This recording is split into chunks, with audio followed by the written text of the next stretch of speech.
Assalomu alaykum aziz do'stlar. Bir gavjum bozorda shirin suxanligi va xushmuomalaligi bilan xaridorlarni tezda o'ziga jalb qiladigan yosh savdogar bor edi. Uning yonidan o'tgan har bir kishi bu yigit bozordagi eng halol va eng toza go'sht sotuvchisi deb o'ylardi. Muomalasi yumshoq, labida doimo tabassum, savdosi hamisha odam bilan gavjum. Ammo bu shirin tashqi ko'rinish ortida og'ir zulmat yashirin edi. Bozor yopilgach, odamlar atrofdan tarqagach, u uyiga qaytardi. O'sha uydagi maxfiy molxonaga. Har qanday o'lik hayvon, eshak yoki biror harom narsani topsa, yashirincha olib ketar. Molxona zulmatida uni bo'laklab tayyorlar va ertalab yana toza go'sht nomi bilan sotardi. Bu yigit o'ziga o'zi derdi: "Shu ishni qilmasam, hayotimni nima bilan davom ettiraman?" Ammo bu so'z faqat bahona edi. Qalbi haloldan yiroq, nafsi kuchli va vijdoni sukutda edi. Shu payt uning qari otasi, umri ibodatda o'tgan inson, hamma narsani bilardi. Unga aytardi, nasihat qilardi, mehribonlik bilan tushuntirardi. Ota qaltiroq qari ovozi bilan takrorlardi: "Ey farzand, harom rizq olovdir. Muhtaram payg'ambarimiz Muhammad sallallohu alayhi va sallam shunday marhamat qilganlar. Haromdan parvarish topgan jismga olov munosibdir." Lekin yigitga bu yoqmasdi. Har gal otasi gap boshlaganda u g'azab bilan javob berardi: "Ishimga aralashmang. Siz hayotning qanchalik og'irligini qayerdan bilasiz?" Ota bu so'zlarni eshitib yuragi og'rirdi. Ammo baribir Allohdan o'g'lining qalbini yumshatishni so'rab duo qilardi. Boshqa tomondan bu yigit harom yo'l bilan topgan har bir tangadan g'ururlanardi. Yiqqan pullarini yertovladagi seyfda yashirardi. Har gal pul ko'payganda tabassum bilan o'ziga derdi: "Bularning hammasini men yaratdim." Ammo tushunmasdiki, har bir tanga uning jismi va ruhiga zahar tomchisi kabi kirib bormoqda. Alloh taolo Qur'onda marhamat qiladi: "Ey mu'minlar, bir-biringizning mollaringizni nohaq yo'l bilan yemang." Ammo yigit bu oyatlarni eshitmasdi. Ko'zlari yopiq, qalbi qattiq, qadamlari halokat tomon borardi. Hammasi shu yerdan boshlandi. Bir kichik haromdan, bir arzimas yolg'ondan, bir hech kim bilmaydigan go'shtdan. Bilmadiki, har bir gunoh boshqa gunohga yo'l ochadi. Bilmadiki, haloldan uzoqdagi har bir qadam qiyomat azobiga bir qadam yaqinlashishdir. Ko'p yillar umrini ibodatda, poklikda va halol mehnatda o'tkazgan otaxon har kuni tashvish bilan o'g'lining yo'liga qarardi. Har safar uning eshikdan kirib kelishini eshitganda xayrli duo qilardi. Barcha qiyinchiliklarga qaramay, ota hech qachon farzandiga yomonlik tilamagan. Bir kuni yigit ishga ketayotganda seyfning koliti bilmasdan cho'ntagidan tushib qoldi. U buni sezmadi. Faqat otaning qo'lidagi tasbeh ovozi eshitilardi va qari ko'zlar yerga tushgan bir narsani ko'rdi. Yuragi dardga to'la ota kolitni oldi, chunki u haqiqatga yetishni xohlardi. Buncha pul qayerdan kelgan? Qanday yo'l bilan kelmoqda? Bu pulda baraka bormi? Qarib qolgan ota qaltiroq qadamlar bilan yerto'laga tushdi.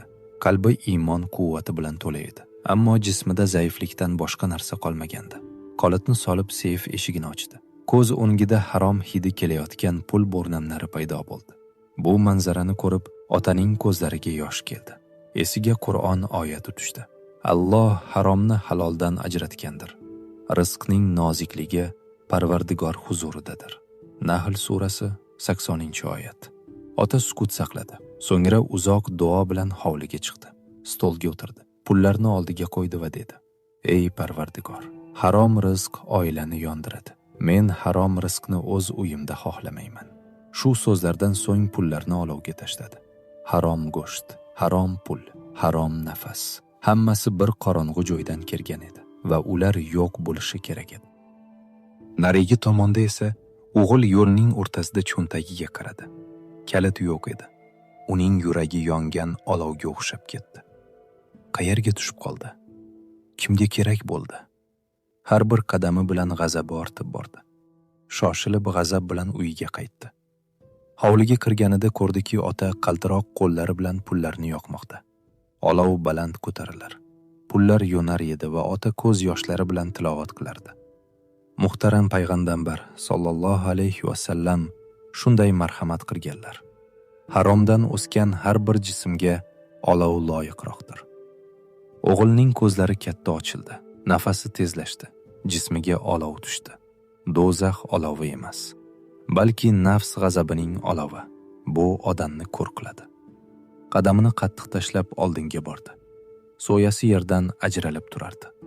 Otasini ko'rganda unda na tushuncha, na vijdon qolgandi. Nafs olovi ichida alanga olgandi. Bu olovni hech qanday vijdon suvi o'chira olmasdi. U hali uzoqdan turib, qari otasi qaltiroq qo'llari bilan pul bo'glamlarini qanday yoqayotganini ko'rardi. Pullari tutun bo'lib osmonga ko'tarilayotganini ko'rganda, go'yo dunyo ko'ziga qorong'u bo'ldi. Ko'rmagan bilmaganlari g'azab kuchiga aylandi. U otasi tomon yugurib bordi. Qaltiroq, ammo g'azabga to'la ovoz bilan baqirdi. Nima qilyapsiz? Bular mening butun mehnatim. Ota xotirjam yuziga qaradi. Dunyoning og'irligini ko'rib, mayillik bilan dedi. Bu mehnat emas farzandim. Bu olov. Sen uyingga olib kelgan olovni men Allohning qudrati bilan yo'q qilaman. Yigit bu so'zlarni eshitdi, ammo go'yo boshqa hech narsani tushunmadi. Nafs uning ko'zlari va quloqlariga parda tortgandi. U endi na otani ko'rardi, na nasihatni eshitardi. Faqat harom pulning olovini ko'rardi. U ko'z o'ngida kul bo'lib yo'qolib borardi. Ota tasbihni yerga qo'yib xotirjam dedi. Parvardigorim halolni yaxshi ko'radi. Harom pul baraka keltirmaydi. Bir kun kelib bu pul sening halokatingga sabab bo'ladi. Bu so'z o'g'il uchun g'azabni qo'zg'ovchi angiza bo'ldi. U otasi tomon qadam tashladi. Ota qattiq shamollar urilsa ham sinmaydigan qari daraxtga o'xshardi. Ammo bu shamol emasdi. Bu to'fon edi. O'g'il qo'l ko'tardi va otaning boshiga qattiq urdi. Bechora otaxon yerga yiqildi. Qo'lidagi tasbeh sochilib ketdi, xuddi bir-biridan ajralgan umid donalari kabi. Ammo o'g'il qanoat qilmadi va ikkinchi marta uning qorniga urdi. Ota dardli oh chekdi, lekin lablari "Yo Alloh" kalimasini aytardi. Shu payt ona kasalmand, zaif, faqat ayolning eriga bo'lgan muhabbati beradigan kuch bilan qiynalib oldinga yugurdi. Qaltiroq ovoz bilan dedi: "Bas qil farzandim, otangni o'ldirasan." Ammo butun vujudini nafs egallab olgan o'g'il g'azab bilan onasini itarib yubordi. Zaif ayol oyog'ini tutib tura olmadi. Orqaga yiqildi. Boshi toshga urindi va shu lahzada ruhi tanasidan ajraldi. Uyni g'ayrioddiy sukut bosdi. Nafasi tiqilib, ovvara bo'lib qolgan o'g'il bir lahza onasiga qaradi. Ammo tushundiki endi kech. Yerda yotgan ota o'zini xotinining yoniga sudradi.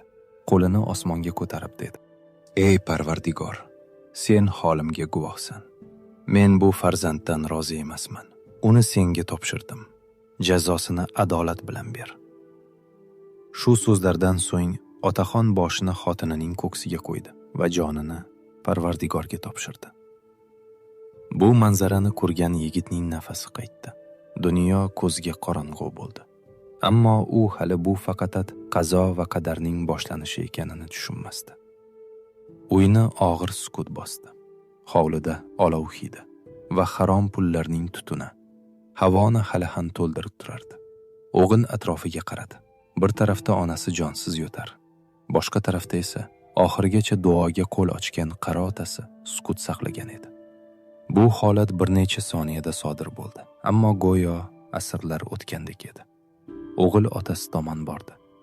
Azob chekkan otaxon oxirgi nafasi bilan osmonga qarardi. Qari kishining ko'zlari ko'rinmas yoshlar bilan to'la edi. Lablari hali ham "Yo Rob" zikriga harakat qilardi. Yigit bir lahza to'xtab qoldi. Qo'rquv, afsus va tushunarsiz g'azab orasida.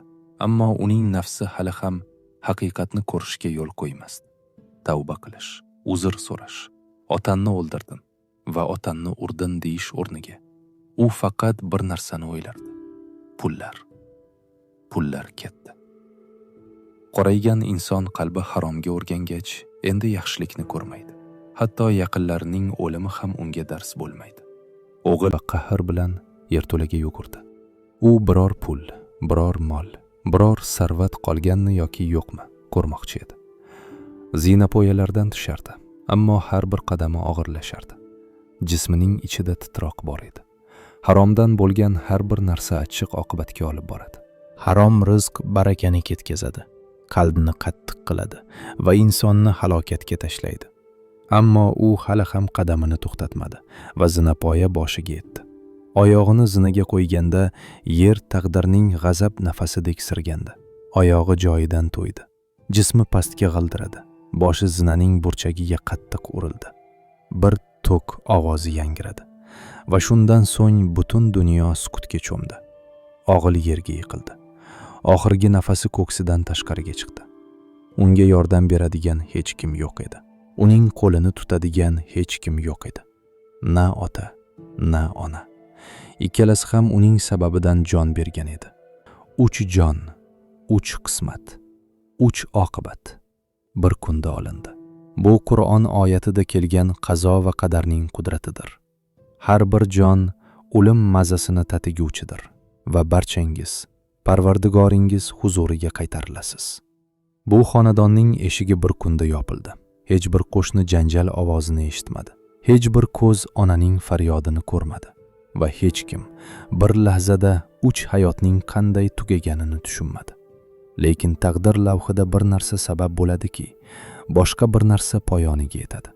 O'g'il pulni o'zining joni deb o'ylardi, ammo bilmasdiki, harom pul uning jonini ham oladi. Uning o'limi ham umri kabi barakasiz bo'ldi.